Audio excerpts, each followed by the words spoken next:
All right. Words About Books is a poorly spoken podcast. It is a book club event where we talk about books and also, in this case, a prolonged discussion on H.P. Lovecraft. I'm Nate, and as always, I'm joined by my handsome co-host, Ben. Yes, as Nate said, we are doing a Deep in the Crease episode on Howard Phillips Lovecraft. Oh, is that what HP stands for? That is what HP stands for. I think he made the right decision just going by HP. So his name is Howard. Phillips is his mother's maiden name, and Lovecraft is his father's name. Nate, I guess before we jump into it, as always, I'm going to ask, how much do you know about H.P. Lovecraft? Because as of this recording, you still haven't read anything he's written. Yeah, I was actually going to open with this, so I'm glad you asked. You're going to be steering... Well, I'm going to be asking you questions. You're the one who's going to be providing pretty much all the information, though. Because, yeah, I haven't read any of Lovecraft's works. I know about him basically through cultural osmosis. I think it was, in like the early 2010s, he started being brought up again in like indie video games, and actually that's probably where I've been exposed to his concepts the most. So, yeah, also Arkham Horror, the board game. This is a Deep in the Crease episode, but I did actually base my research on two books that I will recommend. So you've read none of H.P. Lovecraft's work, whereas I have read every story he's ever written. Wow. I've literally read every piece of published fiction and one nonfiction piece that he has written. And the first book I'm basing my research on is actually a very terrible title, especially for like search engine optimization. The book's title is In the Mountains of Madness, The Life and Extraordinary Afterlife of H.P. Lovecraft by W. Scott Poole. And if you look that up, you're just going to find many, many copies of At the Mountains of Madness, the H.P. Lovecraft story that is far more famous. So I think there's also a game based on the Mountains of Madness. So, there definitely is. And the second is, a long time ago, I bought, and this is actually what I read all of H.P. Lovecraft stuff in, I bought the Barnes & Noble Classic edition of the H.P. Lovecraft Complete Fiction. Is that not cheating? I feel like that's cheating. How is that cheating? It's just a compilation. It's not the original work, Ben. I feel like what do you mean? I feel like you're not being dedicated, okay? You're not going to old thrift stores in New England looking for original works of H.P. Lovecraft. Well, we'll get started right off the bat with something you clearly do not know, is that the overwhelming majority of his stuff was not published until after he died. And the stuff that was published during his lifetime was short stories published in magazines. Is it because he was like a creepy weirdo and he couldn't sell his own books until after he was dead and someone who was more marketable could come along and do it for him? You are more right than you may suspect in a lot of ways. I wouldn't quite put it that way. There were numerous factors contributing to why H.P. Lovecraft did not get published more during his lifetime. Not the least of which is he hated typing his work. He would often just not type a script to send in. He would just let it be handwritten and then be like, it's too much trouble to type. I'm just not going to do it. What the hell is wrong with him? A lot. Oh, so much. But okay. All right. So the second book was that Barnes & Noble Classics edition, which I recommend. And the parts of it, we're not going to talk about his fiction in this podcast. We're going to talk about that in several subsequent podcasts. But the reason I recommend that is because it comes with an introduction and commentary by a man named S.T. Joshi. He is an Indian gentleman, and that's going to become important just because it's a little interesting St. Joshi is like the go-to guy on Lovecraft. He is the world's foremost Lovecraft scholar, and he is a person of color. Okay, hold on. First of all, was something deeply wrong with this guy? Joshi? Yeah. To dedicate himself to become a Lovecraft scholar was something... There's a lot of Lovecraft scholars, actually. Okay. There's a whole Necronomicon convention held in Providence. Oh, that pun. God damn. There's also the other Lovecraft scholar that comes to mind is Robert Price, who he's basically famous for two things. He's famous for being a Lovecraft scholar and also doubting the historical existence of Jesus Christ. Okay. That's what he does. Good start. Good start. Yeah. So, but yeah, Joshi is a person of color, which Lovecraft would have hated, and he is the world's first and foremost Lovecraft scholar, and that is an interesting relationship. I don't know a lot about Joshi's work outside of Lovecraft. I think he's a writer in his own right, and I think that's how he got into Lovecraft. And that's going to be something we're going to kind of talk about in this Deep in the Crease, is that Lovecraft seems to touch a lot of marginalized communities. Well, his work seems to touch a lot of marginalized communities that Lovecraft himself was just virulently bigoted against. And it's really actually the subject of numerous books. How do we reconcile that? That actually sounds like a subject I would be willing to read more about, because I would not expect people of color or any minority group to like Lovecraft. Is it Lovecraft's work itself, or is it the person? I assume it's his work. Do they like his work or the person? Do they like him personally, or is it just his work that touches them? So it's a strange thing, because Lovecraft, more than anyone else I can think of, is a character in his own right.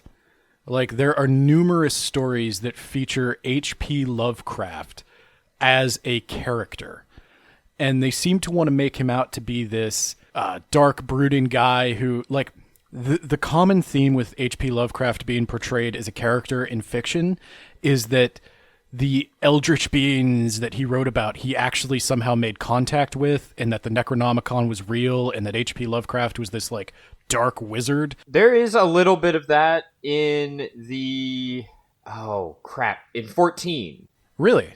Yeah. How do you mean? They mentioned Lovecraft. They mentioned that one of the guys who worked on the project in 14, Lovecraft was like his nephew or something, and Lovecraft heard all of these stories from that guy, and that's where Lovecraft got the inspiration from. Yeah, that's interesting, and that seems to be what happens a lot, is people try to rehabilitate Lovecraft or reimagine Lovecraft. So I don't know that I'd say that anybody likes Lovecraft, the man, the historical Lovecraft.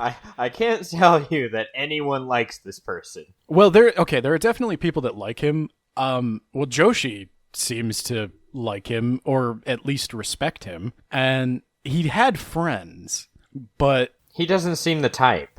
He did have friends. Okay. See, again, I don't know anything about him, so maybe you'll educate me. I just haven't heard good things about him. Let's start at the beginning with All Lovecraft. Right. So Lovecraft was born, I want to say in the late 1800s, and his mother was Sarah Susan Phillips, and his father, I always forget his dad's name. I think it was Winfield Lovecraft. She made the right decision, by the way. She married someone with a more interesting last name. Well, you may come to doubt that she made the right decision here in a few seconds. Oh, Jesus. So Sarah Susan came from a kind of aristocratic, wealthy-ish New England family, and Winfield Lovecraft was a traveling silverware salesman. Perfect. It's a respectable business back in the day, I'm sure, Ben. I I can't remember exactly how old Lovecraft was when the incident happened. The incident? Yes. Oh, so, Jesus. First off, Sarah Susan's family did not like this marriage. I can't imagine why. Did they ever get, like, knife salesmen to their front door? Did they not enjoy that experience so much? I know I've had that experience. It's amazing. I definitely recommend being sold knives by random people who come by your door. I've never had that experience in my life. That is unfortunate. You're missing out. So let's get to the incident. Things were initially going okay. The Lovecrafts lived independently of her family. The dad was making money, and it was looking like they were going to be able to buy a plot of land and build a house and have a nice life. Then one day, when the dad is out selling silverware in some town somewhere. So back up real quick. They were going to make enough money to buy a plot of land and build a house off of a silverware selling gig. Yeah. Can you imagine a world where you can buy land with a job like that? God. I can't imagine a world where I will ever buy land. So like, holy shit. What a wonderful and magical time. All right. No. See, that's where you're wrong. Because there's a lot of other things that happened during that time that weren't nearly as good. Most of them to Lovecraft. So, Winfield Lovecraft is traveling to sell silverware, and one night he bursts out of his hotel ranting and raving. I forget what his exact claims were. It was something like, "There's a man upstairs murdering my wife." His wife wasn't even upstairs. He was alone. And he was just ranting and raving. So this being late 1800s, early 1900s, the doctors gave him the best medical attention they could at Jesus. the time. Oh, God. Somebody came along, grabbed him, and shot him full of morphine. Nice. Perfect. Right. And so he gets shot full of morphine. Nobody knows what the fuck was going on, what that was about. He wakes up still crazy. And they come to find out he had syphilis, and it was at a very advanced stage. Oh, God. Sarah Susan's family paid for his medical treatment as it was. His medical treatment like 2 bullets? Like, they didn't even have penicillin back then. Correct. So his medical treatment was he was put in an insane asylum until he died. Oh, God. Painfully of syphilis-related complications as he descended rapidly into dementia. Yeah, the buying the plot of land sounds great. Not so much the medical care. Yeah. So I believe Winfield Lovecraft survived for another 5 years, but he was basically a non-entity in young Howard's life. The family did not quite tell Lovecraft what was going on, but Lovecraft was old enough that he probably got some version of what actually happened. It was a gossipy New England town. The husband of a wealthy, or the son-in-law, I guess, of a wealthy family had been rendered completely insane, had made a fool of himself, and they shut him up in an insane asylum, never to be seen again. That kind of destroyed his mom a little bit. When his father eventually died, it was a really bad time for the Lovecraft family. I think this might have been the first time HP thought about committing suicide. How old was he? 7-ish. Jesus. So another thing you should know about H.P. Lovecraft is he had a strange childhood. He learned to read at an absurdly early age. I want to say he was definitely reading a little bit by age 2, and he was reading Greek mythology by age 4. And his grandfather was this kind of adventurous guy who was super into the Greek and Roman era, and he had all these artifacts from all around the world from his travels, and he gave Lovecraft all these books, and he had this immense library, and he basically left Lovecraft totally enamored with Greek mythology, to the point where I don't know if this is true exactly, but the Phillips family wasn't especially religious, nor were the Lovecrafts.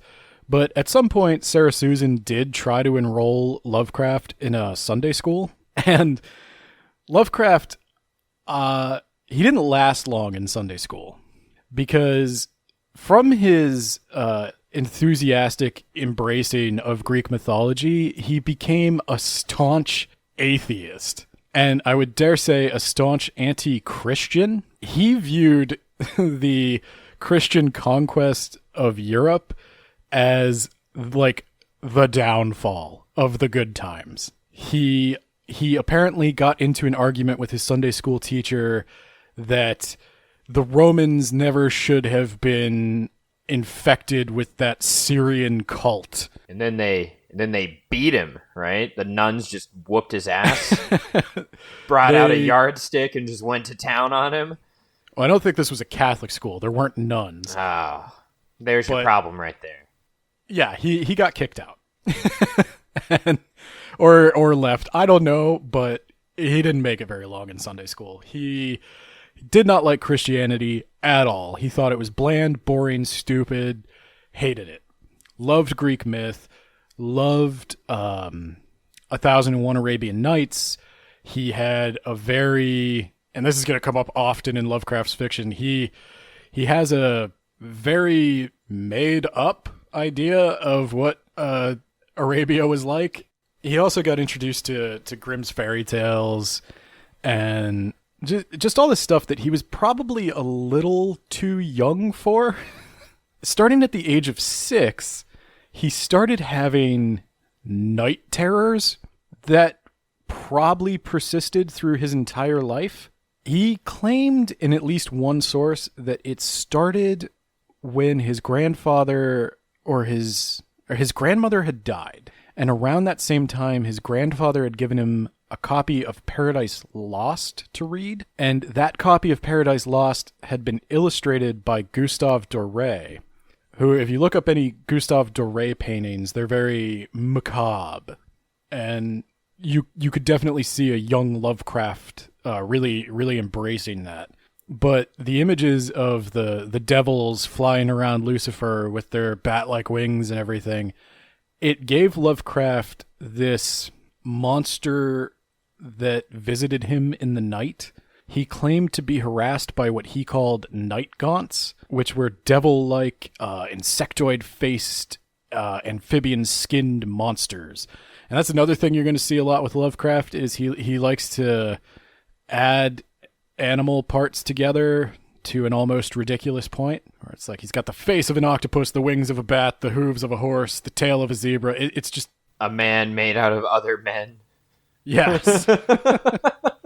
So Lovecraft was... So he was an atheist who believed in devils. You're going to start to see a lot of contradictions take place. I don't think Lovecraft actually ever believed in any supernatural entity. Did he ever have syphilis or some sort of... Lord, no. Okay. No. No. Lovecraft's thing was he really liked the imagery, and they were almost like superhero comics for him. Like, he didn't think the Greek gods were real, but he enjoyed that world. And that's why he found Christianity so bland by comparison. He didn't like the power of Jesus curing people with kindness. It's tough to say, because Lovecraft, well, he definitely didn't like it, but he liked the glory days. A lot of what we have of Lovecraft's childhood comes from Lovecraft writing decades later, and he didn't think to like exaggerate how great he was, or did he? Absolutely, he exaggerated how great he was. He told the story of how he like the story of him arguing with the teacher about the Syrian cult of Christianity and blah blah blah. Did that actually happen, do you think? Or was it just like, I thought it, and when they called on me, I didn't respond. Just take that. Some version of it actually happened, Okay. but I doubt he put her in her place quite the way he described doing. Did he move her to tears? I doubt it. I think he just came In off his as a brat. version, did he move her to tears? In his version, he totally like schooled her, and She rejected her faith, and basically she like, became he an upset all the atheist other on the children. spot.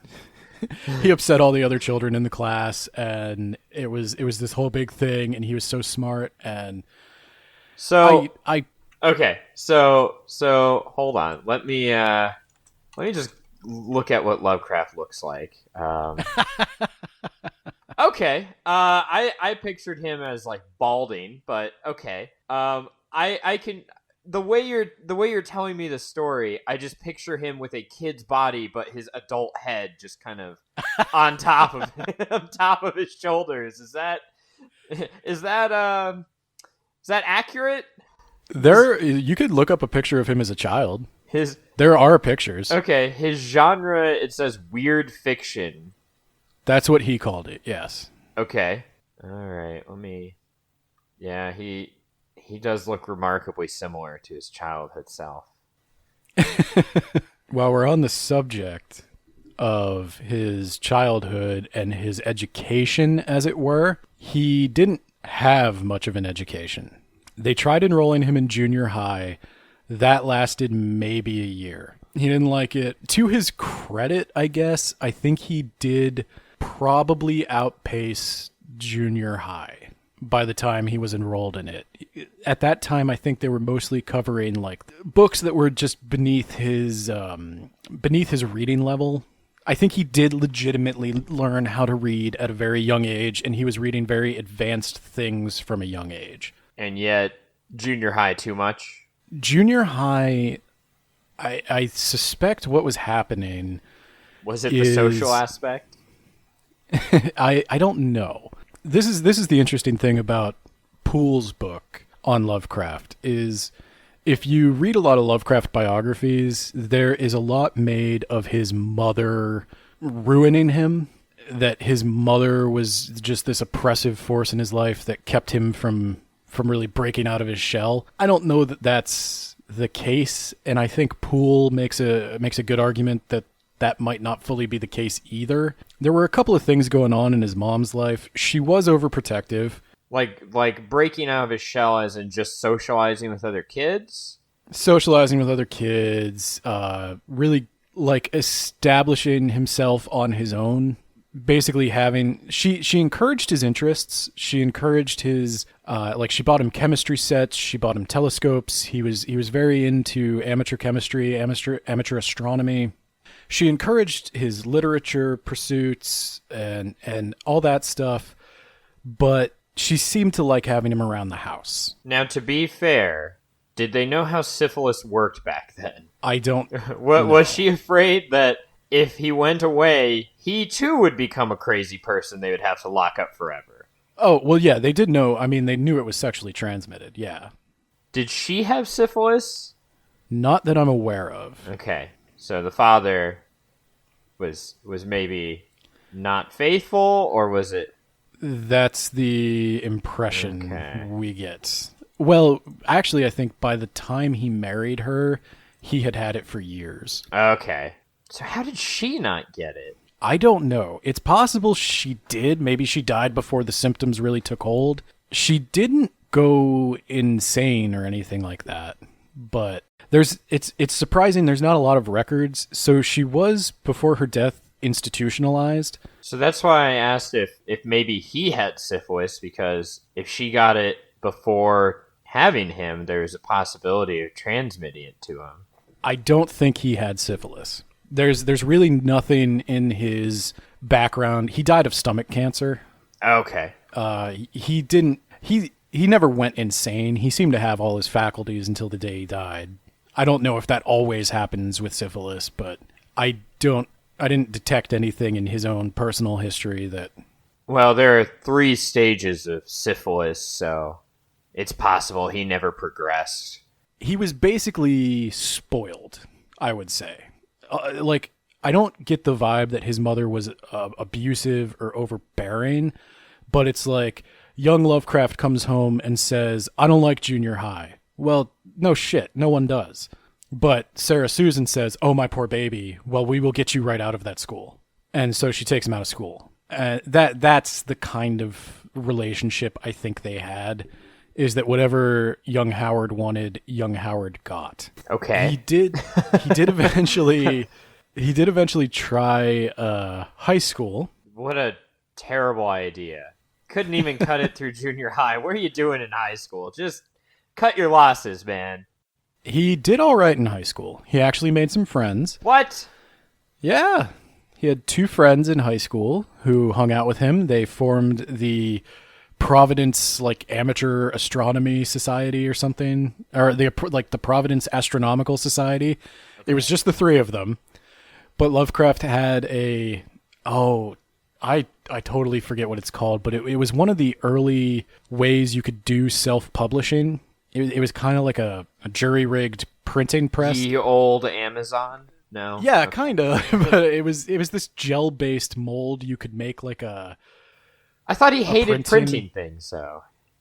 He liked printing this when he was a kid. Okay. I don't know. A gel-based he did it for fun. Printing mold. Yeah. Maybe that's how we need to distribute our book. Yeah, that's what we need. That'll put us on top. I forget what it was called. Like a hectograph or something? It's something like that. But he had one. He printed this little... Yeah, that's what it's called. Yeah. Yeah, I know what I'm talking about. So he printed that little journal with his friends, but high school didn't work out for him. He had what he called a near nervous breakdown. How near nervous? It's tough to, I'm sure you know better than I do, psychoanalyze someone retroactively, without speaking to them. Actually, it's really easy. You can put whatever label you want on him. I suspect what he actually experienced was a panic attack. I think he had major anxiety issues and depression issues. He talks about, for the rest of his life, he casually mentions his plans to commit suicide over and over and over. And the mental health at the time was, we'll put you in an insane asylum next to your dad, and you'll be safe, and there you go. That's all you get. Good luck. Yeah, it hasn't come much further than that. All right. So I did make a note. I found in my notes. His first thoughts of suicide were at age 14, or at least his first recorded thoughts of suicide. He thought about drowning himself. What a shitty way to go. Well, he had gone so far in his logic as to think he could shoot himself. He had access to a gun, but he didn't want his mother to find him. And he didn't want to ruin his corpse. So he thought about drowning as a way to minimize the trauma to his family. Yeah, so he has a plan, and he has means, he has access. Sounds pretty bad. That would be a high-risk patient right there. I do definitely think he had a lifelong struggle with depression and anxiety. I wouldn't be surprised based on what you're telling me. In fact, I'm almost certain that's the case. I'm willing to put a label on him now. Boom. He's diagnosed with depression and anxiety. Things really got bad for Lovecraft around the time his grandfather died. His grandfather had made several, I don't know, well, maybe I shouldn't say several. He'd made at least one really bad investment, and that blew a lot of the family's money. And then his uncle made another bad investment, and that blew most of the rest of the family's money. Great. Lovecraft and his mom had to move out of the house that he loved, with all the Greek stuff and all the books and all that. And he basically falls off the map at this point. For 6 years between the time he leaves high school and the time his mother dies, nobody hears a word from Lovecraft. And Lovecraft never writes about this time. And so a lot of Lovecraft biographers, this is where they start to insert weird nonsense. He was out lifting weights, getting strong. Basically that his mother guilted him into staying, or that Okay, but let's be fair here. Where else would he have gone?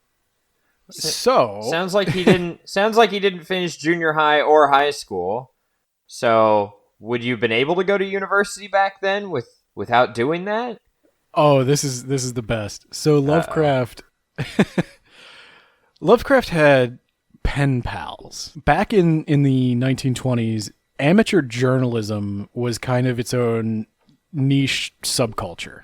Amateur journalism doesn't necessarily refer to amateur like reporting or what we call journalism today. It's more like journal, like I publish a journal of blank. So this was amateur publishers, basically. And he got into this. He got into pulp magazines. He wrote a lot of letters to the editor. And by writing letters to the editor, he basically kind of got into this, like, what the rough equivalent today would be like an online circle of friends. Ye old Reddit. Yeah, really. It really was like a subreddit. I don't know why I'm saying ye old. This is like the turn of the century, isn't it? It's not that long ago. But it was the first kind of like long distance networking of nerd culture. And that's something Poole writes a lot about in his book. He tries to focus more on the cultural side of Lovecraft and how he influenced things. But Lovecraft was definitely involved in all this amateur journalism, and he had a circle of friends that he wrote to. And they talked about everything from like politics, unfortunately, to the stories of the time, the people of the time, the writers they liked. And one of those people he exchanged letters with was a woman named Sonia Green.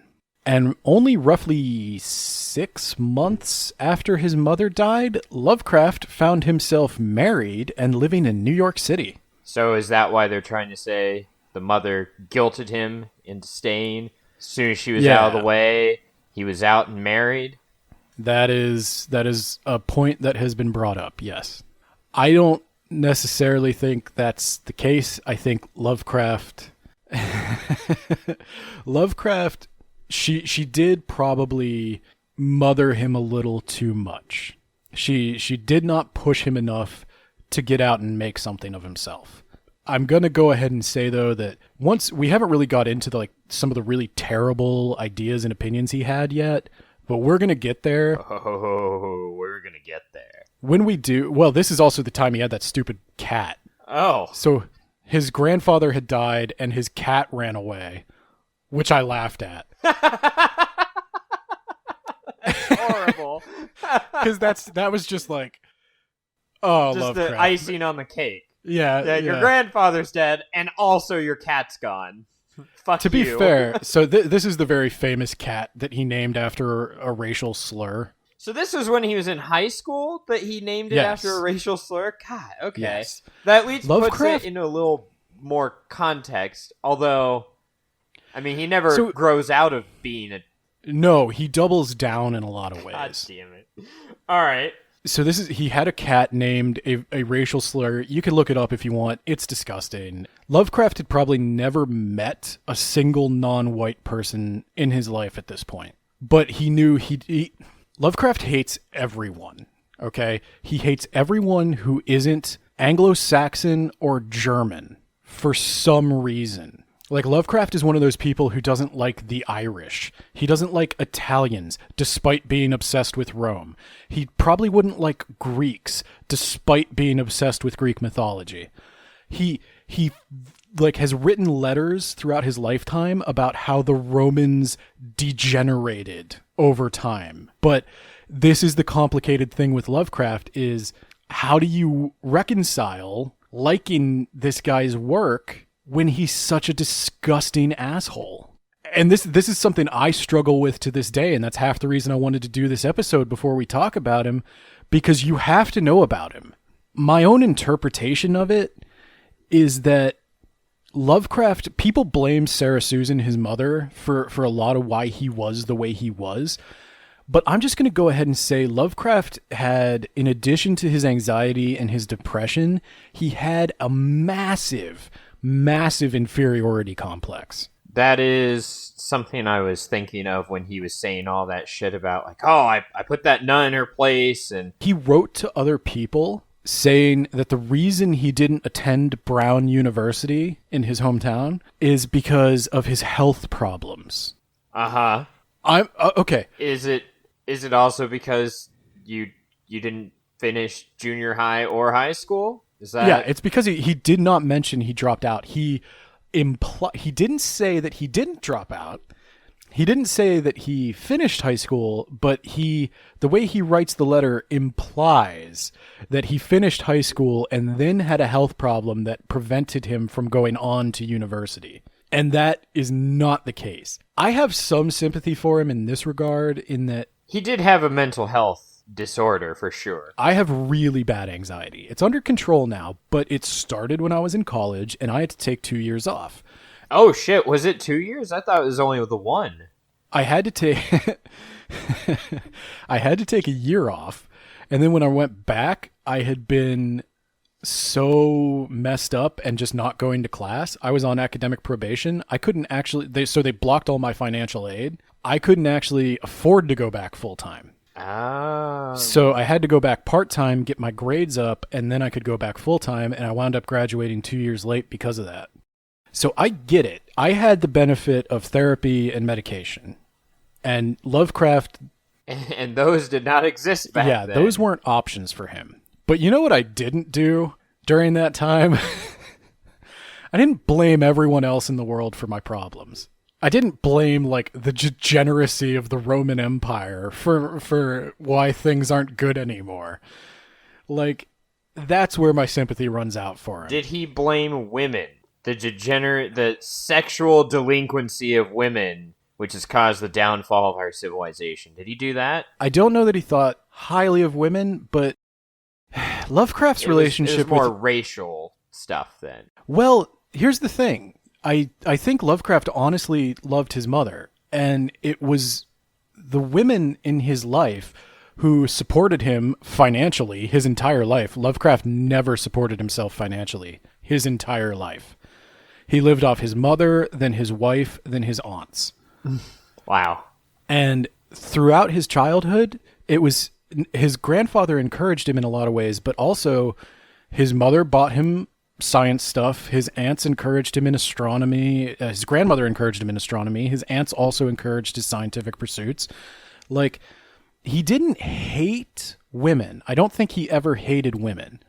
But he did adopt that sort of toxic masculine standard of the time that he was the gentleman and he was in charge simply because he was a man, even though his existence depended entirely on the generosity of the women in his life. But I don't think he ever actually hated them. He didn't hate women the way he hated immigrants. And this is going to blow your mind, Nate. I'm sure it is. I'm preparing myself. I told you, you might want to sit down. You all okay. might want to sit down. I'm sitting down. I'm resting comfortably at the back of my chair so I won't fall out of it. All right, what kind of woman do you think H.P. Lovecraft married? Who do you imagine this woman to be? Oh, fuck. Okay, let me think of what it couldn't possibly be. It's going to be someone who's really outgoing and popular and successful and wealthy. And also pretty. Those things are all relatively true. Okay. Oh, okay. Okay, so it's not a black person. You're not going to blow my mind with that, right? It's not, no. Okay, all right. It wasn't a black person. Wow, he would be just a... What's the second guess you would have in that vein? Jewish? Jewish! Oh, what? What? He married a Slavic Jewish immigrant. But yes. He hates them. But he hates them. He married a woman who was born in Ukraine, in Tsarist Russia, who was a Jew, who left the Ukraine because of the persecution that was starting up. She had traveled the world.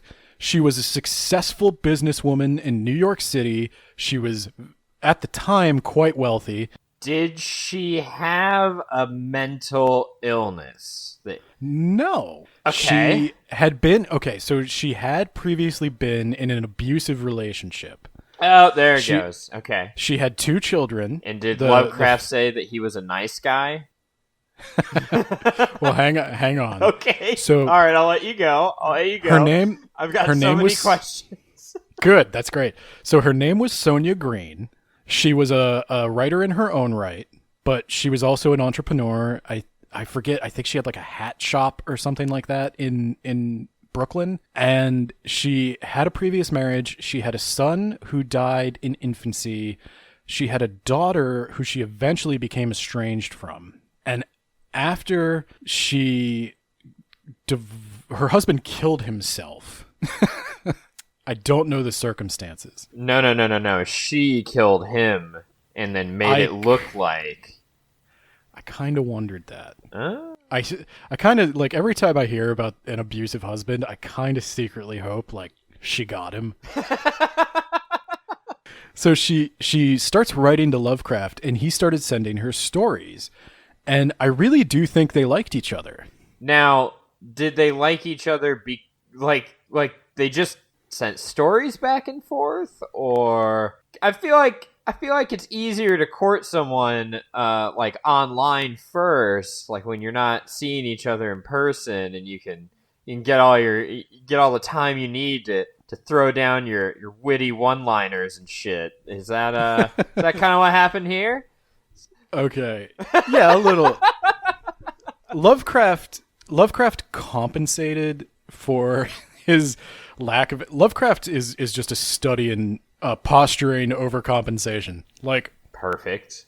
He was very Poole constantly uses the word erudite, which is a fancy way of saying he used a bunch of big words to annoy people, and he spoke that way, he wrote that way, but she liked him. After his mother died, he started staying with his aunts, and she came and visited him and his aunts in Providence. And they had been part of a letter writing group. So the way this would work back in the day is somebody would start the letter chain. So, like, say Sonia writes to Bob. Bob adds to the letter chain, and then Bob forwards both letters to Lovecraft, and then Lovecraft. So it's the precursor to email chains then. Yeah. And then eventually they started writing to each other.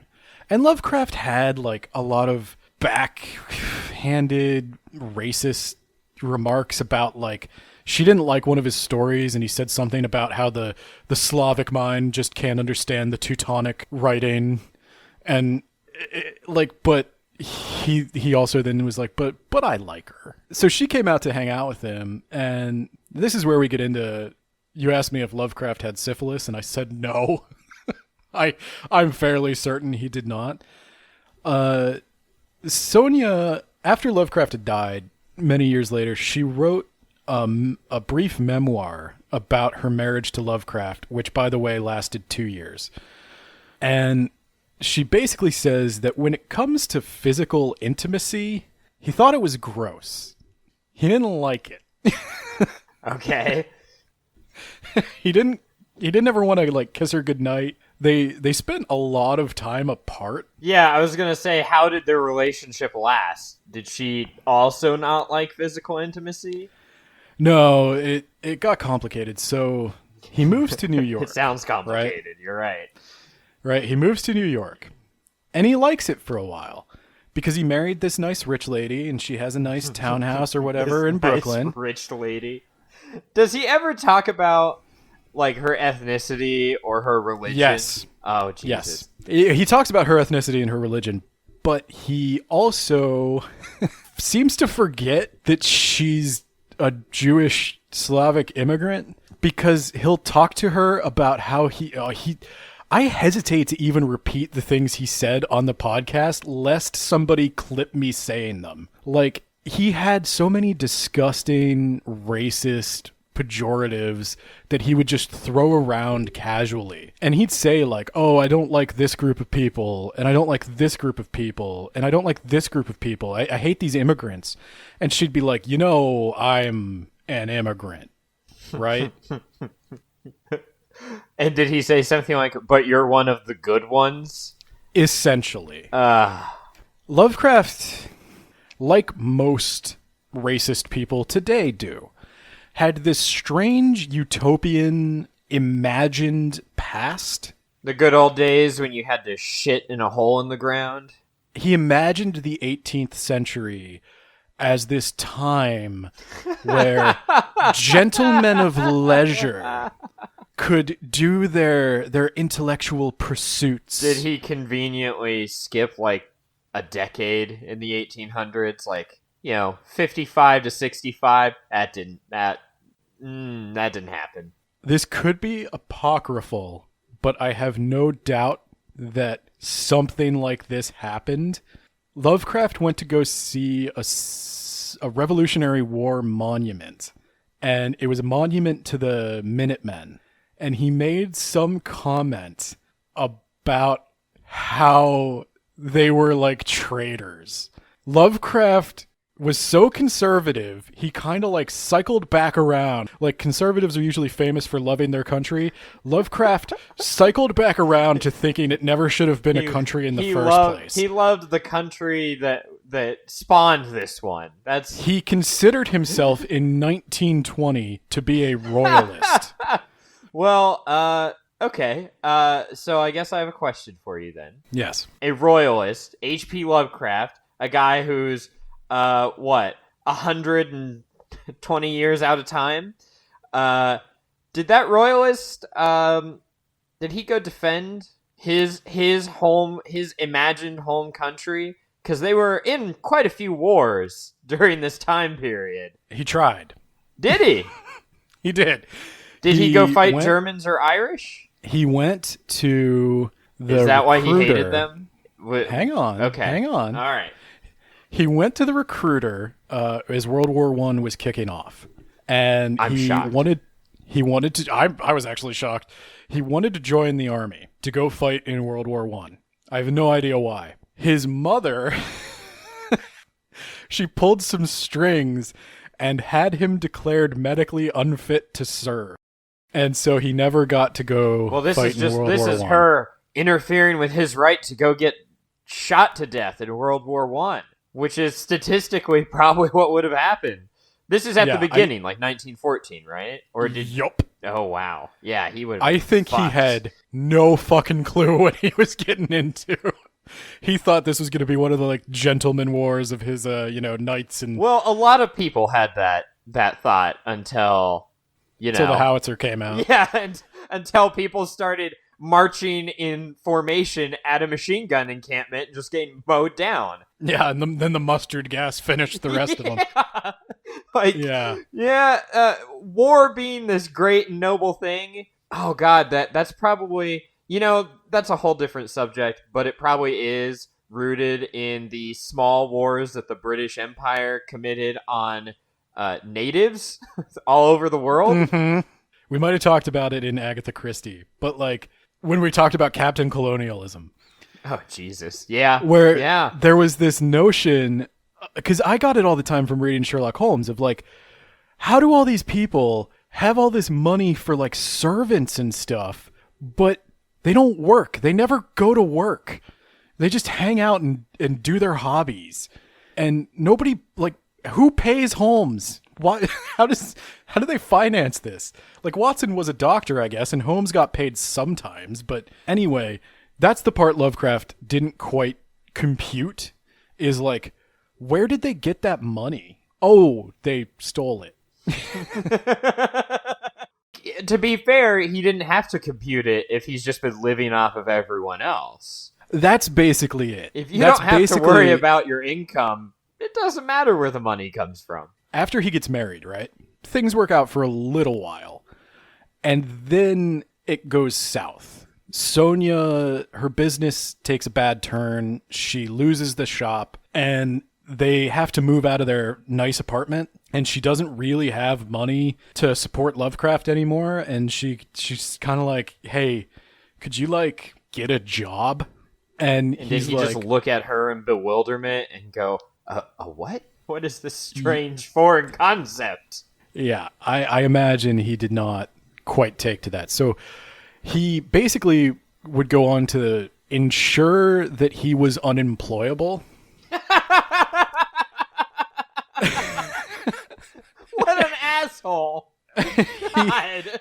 He wrote like dumbass smarmy application letters, and he got a job as a salesman and he lost it a week later. Nobody's quite sure why or how. And he tried to get a job testing light bulbs that he wrote some flowery introduction letter to. It was a mess. And testing the idea, light bulbs? It was a different time. What do you have to do to test a light bulb? I'm going to guess it was like the 1920s equivalent of like quality assurance. Or he just like taps them like, oh, did the filament come out? No. Okay. This one goes. This one lights up. Cool. Yep. It's another 10,000 of these and I get to go home for the day. Okay. Yeah. So instead of getting a job, he started hanging out with the bros. Yeah. Chad and Chaz. Yeah, a real group of Chads these guys were. So he started hanging out with, I think what they called themselves was the Calum Club. What? Why? It was their initials were KLM, so they called themselves Calum. And what the Calum Club would do is it was a collection of writers of mostly what Lovecraft would call the weird tale. But they came from all different walks of life. They had different styles and different hobbies. And this is going to blow your mind, Nate. One of these guys was a staunch anti-segregationist. What? He was white. Did they yell at him until he shut the fuck up? Like, did they just beat him down mentally until he gave in? This guy... Did he have an ulterior motive for his anti-segregation? No, I think he actually had good intention. He sincerely believed that African Americans should be treated fairly. And he believed it so much that as a protest against segregation, he lived in Harlem. Did Lovecraft tell him about his cat? They argued constantly. Yeah. Lovecraft... No shit! Was he still married at the time, too? Yep. Oh, man. Okay. Lovecraft thought this guy's ideals were hopelessly utopian and blah, blah, blah, blah, blah, blah, blah. Well, you mean dystopian. There's no way he thought that was like the perfect society that we could never hope to achieve.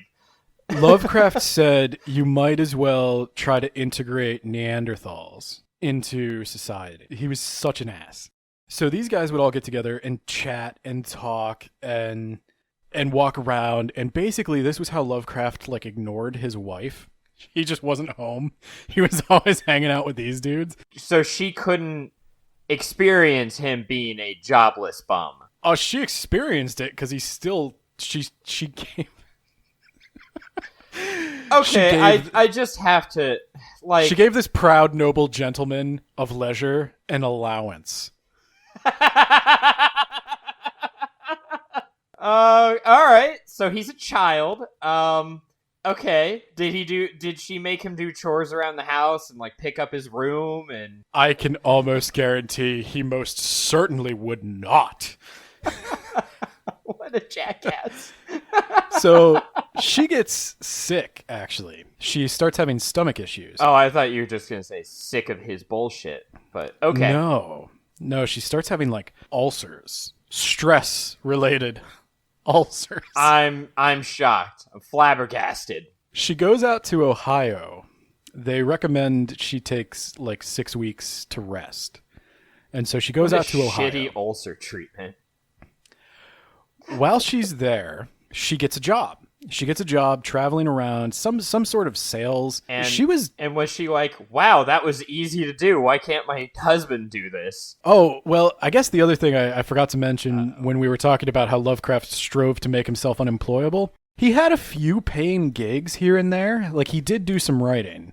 This is around the time he started to get really involved with a magazine called Weird Tales, and he was getting a lot of work published, but not in like great magazines, not getting paid a lot, certainly not making enough money to support himself. But at some point, Harry Houdini had made a partnership with one of the magazines that Lovecraft had written some stuff for. And the guy at the magazine was like, I want you to ghostwrite a story for Harry Houdini. And so he teamed up with Harry Houdini and he ghostwrote this story about Harry Houdini being trapped in some Egyptian tomb and having to fight a magic curse or whatever.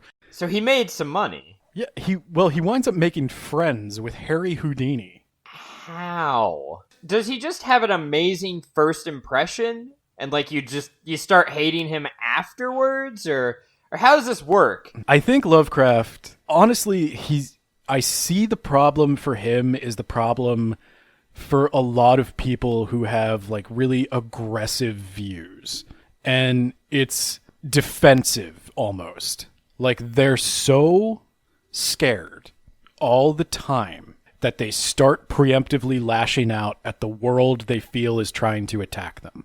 And that is 100% the vibe I get from Lovecraft. That he didn't want his world to change. He was terrified. And so he hated the people he saw as changing it. But he was so delusional about what the past was like and about what his own role in the past would have been, what his own role in modern society was. And to keep that delusion in place, he had to rail and deny anything that contradicted it. And that's why he didn't like immigrants. That's why he didn't want to work. My whole point in telling the Harry Houdini story, though, was to point out that Lovecraft actually had friends who could hook him up with a job. He had at least 3 people offer him jobs. It related to the field. Somebody offered him a job cataloging books. Somebody offered him a job doing some like shelf stocking, stuff like that. But it was book adjacent, literature adjacent. And it wasn't good enough for him, and he just never got back to them. He just never answered. Harry Houdini tried to get Lovecraft a job, and he just never got back to him on it. Was he looking for a reason to be unhappy? Some of it was probably anxiety. He definitely tried to cultivate an image of himself as a sophisticated gentleman of leisure. And I think he wanted to cultivate that image of himself. He did it both for the benefit of others and for the benefit of himself. This is me editorializing. I think he knew, or at least suspected, that if he got a job, he'd fail. And I think that's why he struggled in school too. Like, a lot of Lovecraft biographers talk about him being very smart. And while I think Lovecraft definitely had some talent, especially reading at such an early age, a facility with language, he couldn't do math. That was a very famous problem for him. He got as far as he could in chemistry and astronomy, right up until the point where he had to start doing some actual mathematics to go any further, and then he stopped. He was a horrible mathematician, and that's why he could never get into the sciences. And whenever he failed at something, he would play it off. And I think he had deep anxiety. As a person with anxiety, I can tell you there is something very daunting about commitment. Very simple commitments would set me off when I was first starting to deal with this, such as enrolling in a class. Basically just signing up to be somewhere for an hour at a time. I would obsess over it. It would just drive me nuts.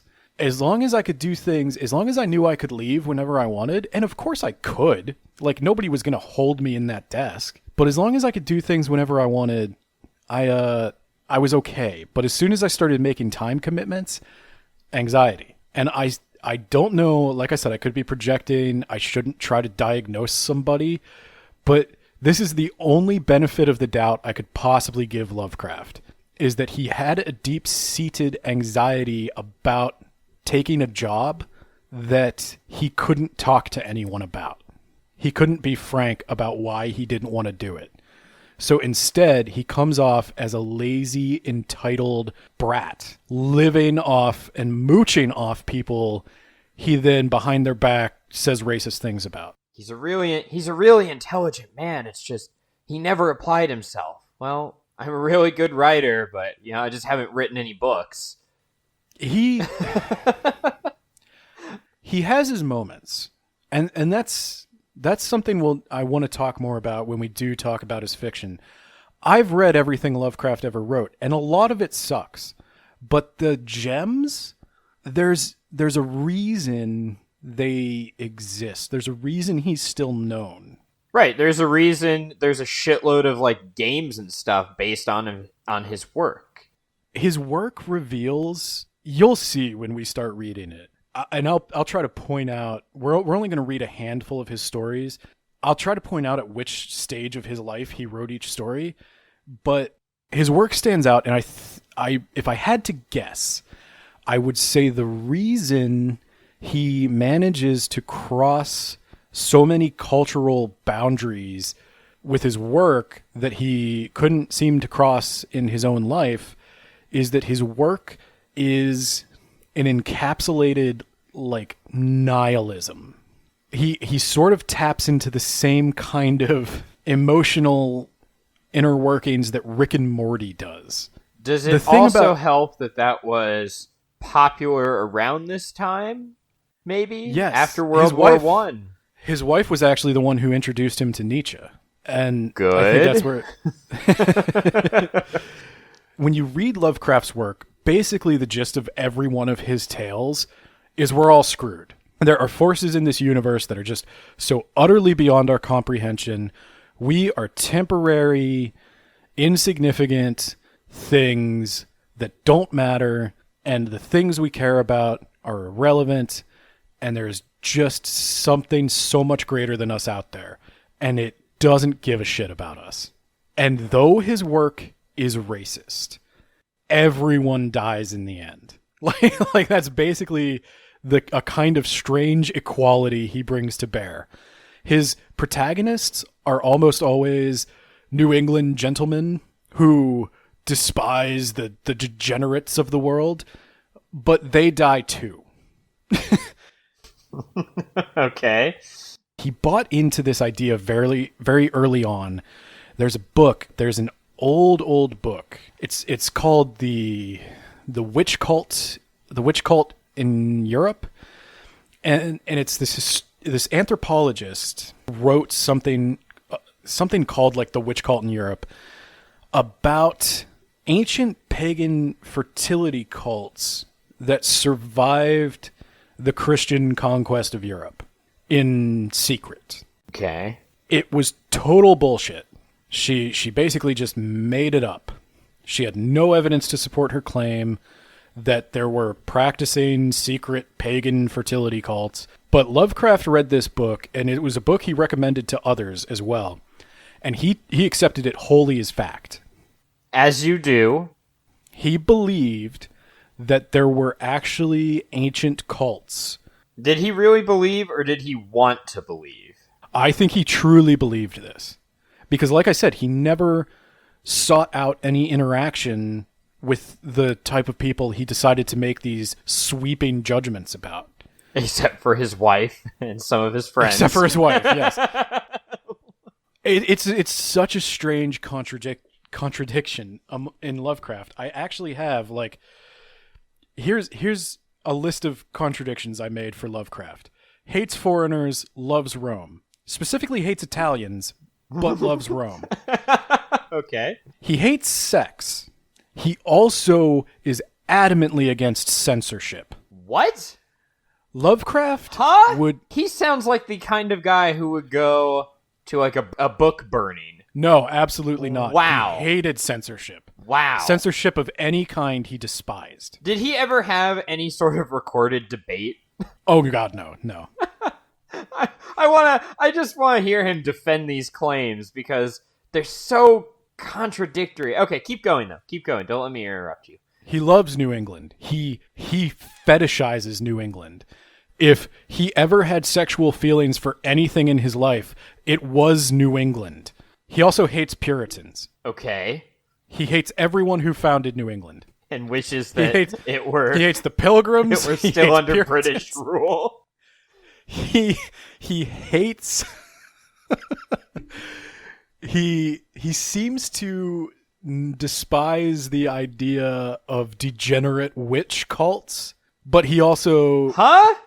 But he also hates the Christians who burned them. What? Okay. All right. Here's the thing about Lovecraft, that as far as I can tell, nobody has ever written about Lovecraft. He's an idiot.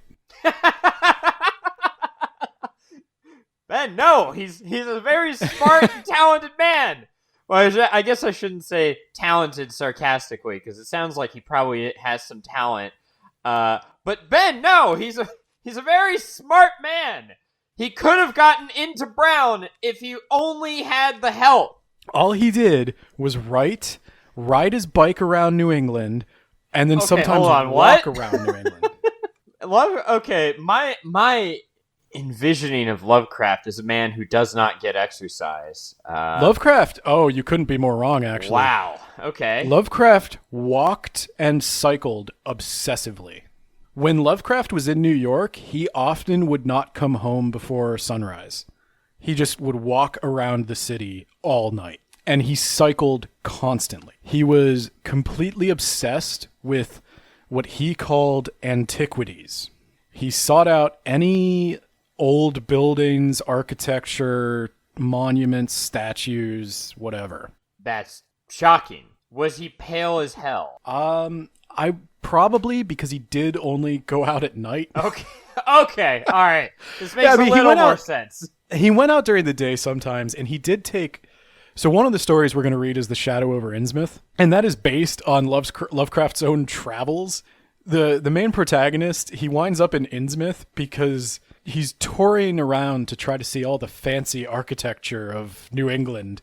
He winds up in Innsmouth because he couldn't afford the more expensive bus that goes around Innsmouth. And that is right out of H.P. Lovecraft's own travels. So do you have anything else you want to say on this, or can we go back to his wife? Because I want to hear more about that. So she went to Ohio. She was told to rest because of her ulcers. Where do we go from there? Because you said that they were only married for 2 years, so it's got to come to an end sooner or later, yeah, right? So this was at most a year and a half into their marriage that she goes to Ohio, gets a job, and doesn't come back to New York. Lovecraft... Is that the old equivalent of I'm going to the store for some milk or cigarettes? No, Nate, because... Okay. She continues to give him an allowance. Why? Now I'm starting to wonder, like, what's her deal? Why is she picking him? Did she have another husband? She does eventually remarry, but no, she's not cheating on him. Well, I didn't think she was cheating on him. I think that she has something going on, that she picks an abusive asshole and a whatever the fuck you even want to classify as Lovecraft. Those are her two husbands so far. So she's the common denominator here. What's going on? Why does she pick and gravitate towards I think Lovecraft was kind of like the naive puppy. She's also like 10 years older than Lovecraft. That's a little weird. Not at the time. Like, no, I mean, it's weird that, like, why him? Why? Honestly, I think she just thought he would grow to be more... Oh, don't marry someone expecting them to change. What the fuck? I think she thought he would become less distant. So she's still giving him an allowance from Ohio. And he moves out of their shared apartment. He takes a studio apartment in Red Hook, which I think is a neighborhood within Brooklyn. I don't know New York City neighborhoods, especially back then. One of the stories we are going to read references Lovecraft's time in New York, and I think you're going to laugh at it. But he moves into Red Hook, and he hates it because it's a relatively poor neighborhood, because despite what Lovecraft thinks of himself, he's poor. I just love the way you said that. If you want to talk about white privilege, like, I think Lovecraft would agree that he has white privilege and that he should. He should just be given money because he's white. I don't know, like, he wanted to be kept like a stud for his valuable genes. I have no idea, but he didn't want to have sex. But I don't know. I don't know what the fuck he was thinking. I don't know how he rationalized it to himself, but he lives in this apartment for a while. She doesn't send him a lot of money. She kind of only sends him enough money to, like, barely cover rent. I think she was probably trying not to make it too comfortable for him so that he would have to get a job, which he did not. No, it didn't work. He is. Her master plan failed. Lovecraft starts writing to his aunts, dropping hints that he would like to come home. Lovecraft's friends also wrote to Lovecraft's aunts, expressing concern. Please get rid of him. They were afraid he was going to kill himself because I guess he was not doing well. And so eventually they do agree to bring Howard home. And that's basically the end of the marriage. On the subject of his sexuality, there's a theory that Lovecraft was gay. What? So 2 of Lovecraft's closest friends were young men. Whether or not Lovecraft ever had a romantic relationship with either of these men, the person he was probably closest to towards the end of his life was a guy named Barlow. Barlow was much younger than Lovecraft, but Lovecraft visited him all the time. And eventually, Lovecraft, before he died, offered Barlow like first pick of all his books and literature and all that stuff. When he died, Barlow was informed, and Barlow was absolutely distraught. And he tried to get there before Lovecraft died, but he arrived like 3 days after Lovecraft was buried. Is that normal back then?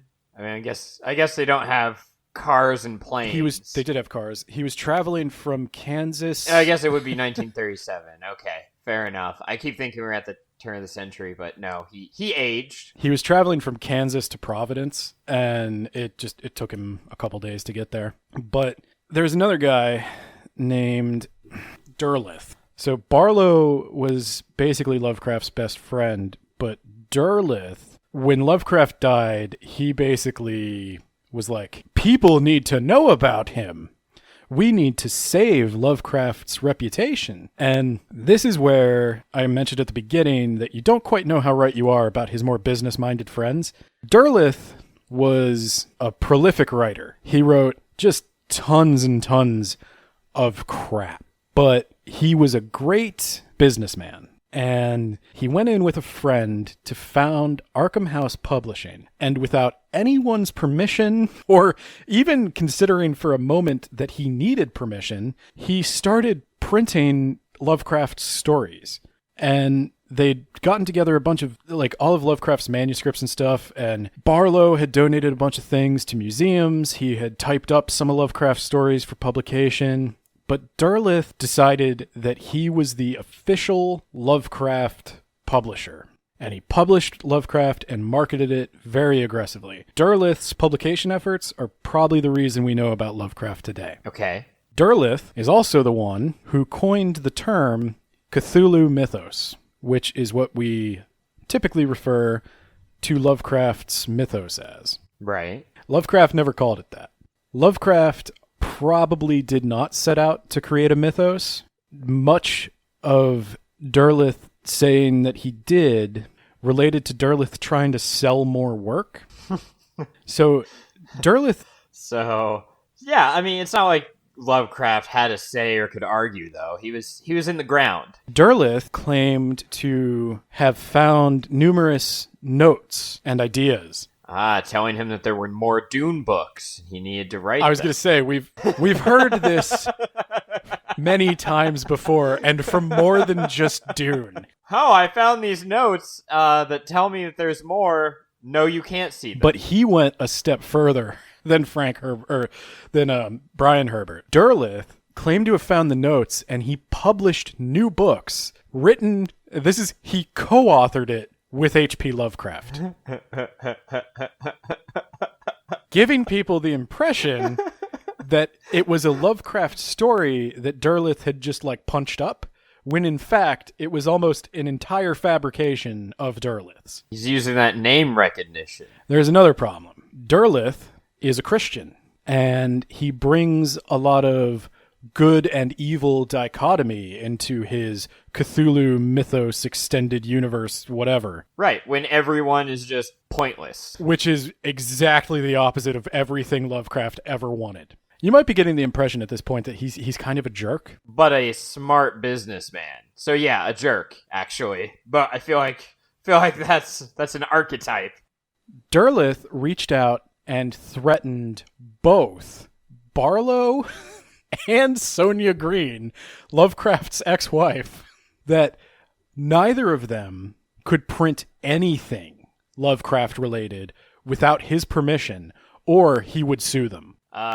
On what legal authority? None. He had no basis. I think that my response would be, well, I wasn't going to, but now that you're threatening, like, fuck you. I'm gonna print all the Lovecraft stories I can find, you jackass. He went so far as to say that Sonia Green could not publish her memoir unless he approved it, because he told her that he had letters from Lovecraft and he knew what really happened in that marriage and he didn't want her saying anything. And prove it. That's what she said. So it sounds like she had a good head on her shoulders. Sonia, here's the thing. She did write her memoir about Lovecraft, and I haven't read it, but from everything I can I've heard about it, she was exceedingly kind to him. Like, she didn't actually have that much bad to say about Lovecraft. It seems that her, what she got from the marriage was that she married a guy who just didn't want to be married. He didn't, aside from his overt racism, he didn't treat her badly. He wasn't mean to her. He just wasn't affectionate. He was distant, and he didn't want to be in a relationship with her. And that was it. That was as bad as it got. But Derleth, I think, there's a lot of people who argue that Derleth was terrified that she might say something that pointed to Lovecraft being gay, which this was all now happening in the 40s and 50s. That would have been a big deal. Right. Well, shit, it's a big deal now still. Sadly, yes. Unfortunately, yeah. But there was also a very concentrated effort by Derleth and company to suppress Lovecraft's racist rant letters.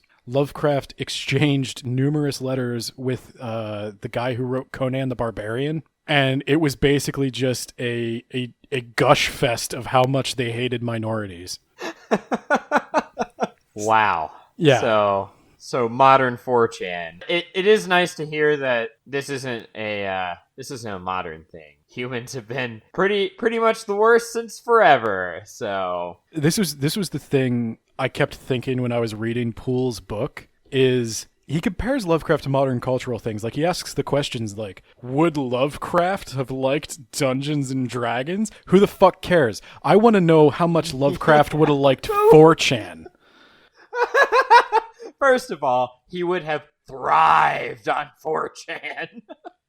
But Dungeons and Dragons? Well, that's what he chose to write about? He asked that question because Poole makes the argument that second only to Tolkien, Lovecraft influenced Dungeons and Dragons the most. And did they come to the conclusion he would have hated it? No. What? Bullshit. Lovecraft actually played crude versions of tabletop games. Lovecraft, he reminds me in a lot of ways of a lot of, this is as good a time as any to get into this argument. So we've discussed Lovecraft's blatant racism, his bigotry, his hatred of everything, and his own mental health sort of contributing to a distorted worldview and ignorant opinions. There's an argument among Lovecraft circles that, yes, these are horrible things. We cannot defend what he said or what he did. They are disgusting ideas. But he's a product of his time. A lot of people had disgusting ideas. Well, hold on. A product of his time. Yes. It sounds like even for the time, he was maybe a few decades, if not centuries, behind. Absolutely. Okay, I'm glad we're in agreement with that. I would say to anyone who wants to make the argument that Lovecraft was a product of his time, we can imagine a total alternate history where Lovecraft is basically an entirely different person. If he had an entirely different set of influences, an entirely different history, an entirely different family life. But that's going a bit far, I think. I think Lovecraft had the opportunities to change his ways of thinking. Many people tried to change his ways of thinking. Many people tried to talk him out of his racism, not the least of which his Jewish immigrant wife. And so the fact that he stubbornly persisted in his beliefs, I'm going to go ahead and say no. This is more than just being a product of his time. This is a willful rejection of any sort of progressive ideas or human equality. Lovecraft rejected current scientific thought on race. Lovecraft rejected current progressive social platforms. Even though towards the end of his life he described himself as a socialist, he was just... What? Yeah. Well, what? he was a socialist because he was a fucking mooch. Okay. Oh, yeah, okay, that's fair. But that's my point, is his problems with other people and with bigotry, they came from a deep conflict within himself. I can't say what he thought. I never spoke to the man. We'll never know what he honestly thought. He is a human being with flaws and faults and problems and a real struggle with mental illness, and that contributed heavily to it. But there's a saying I'm fond of that, you know, your mental illness, your circumstances, these things aren't your fault, but they are your responsibility. Lovecraft still carries the weight of his actions and the things he said. He just does. We cannot sweep it aside or hand wave it away by saying, well, a lot of people were racist back then. Lovecraft went the extra mile. And the other thing, I would say, if you still doubt me on that, after his death, Lovecraft's work was basically salvaged by his friends who made a special effort to publish the things he couldn't be asked to type. They knew what he looked like if you read his letters. His friends purposefully suppressed some of his most racist rants, and they purposely cultivated a different reputation for Lovecraft. Arkham House Publishing, which is the company made by his friends to publish his work after his death, Arkham House Publishing did so much PR work to massage his reputation after he died. They published a fictional novel of H.P. Lovecraft being, like, recruited by the U.S. government to stop the Nazis or some shit. Like, what? Yeah, it was pulp nonsense, but they knew. People, like, was that a non-fictional thing? No, it was fictional. It was okay. Fictional. But they were trying to make him like this cuddly mascot, and he was just a dick. That's all there was to it. My closing thought on Lovecraft is basically there are mitigating circumstances for why he might have been the way he was, but in my personal opinion, I don't feel that they excuse his behavior while he was alive. I don't feel that they excuse the opinions he held or the things he said. And yet, his work is still immensely popular among the very communities that he hated and disparaged. So while we read our next couple, I won't say books, but while we read our next couple stories, we're going to keep that in mind. And we're going to try to understand why these stories appeal to people these days, even though many of them are going to have bigoted overtones. And I just think when you read Lovecraft, that's something you've got to keep in mind. And I wanted to do this episode to get that out of the way, to get my own thoughts on the subject up front and very clear before we contribute to the glamorization of this man who, though his work may be interesting, does not personally deserve to be glamorized. Nate, any thoughts? Any final questions? Oh, I'm sure I'll have some. When we start going over. Okay, so I've picked several Lovecraft stories for Nate to read. I will go over my reasons for picking each as we discuss them. This will be every week of October. Is that right? Yes. I'm going to do this every October, goddammit. I'm going to pick an author and just horror the fuck out for October. This is my thing. Okay. So I'm holding you to that. I think, what do you want to read first? Shadow over Innsmouth or Mountains of Madness? You pick. Okay, I will. So, to give you guys a heads up, the first... I'll just tell you everything I've picked for this month. We're going to try to stay away from some of the... We're not going to read the Call of Cthulhu.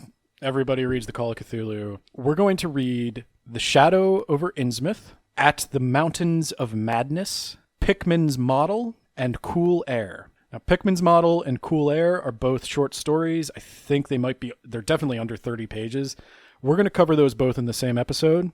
But the next episode we do is going to be The Shadow over Innsmouth. That is about novella length, so you might want to get a good head start on that. And then we'll do Mountains of Madness, and then we'll do the 2 short stories, and that'll close out October. Yeah, I suppose that's it for this episode of Words About Books, Deep in the Crease on H.P. Lovecraft. Maybe one day we'll do a Deep in the Crease on an author we like. Heaven forbid. Heaven forbid. It wouldn't be as much fun. So with that in mind, please check out our blog for additional show notes and commentary. That is blog.wordsaboutbooks.ninja. You can check out our own writing at poorlywritten.ninja. You can follow us on Twitter at WABpod. And please don't forget the last one, Goodread. Please don't forget to join our Goodreads group, Words About Book Podcast. Nate, by the way, I cannot help but notice you have not joined the Goodreads group. Whoops. All right, guys. We will see you next time. Robble, robble.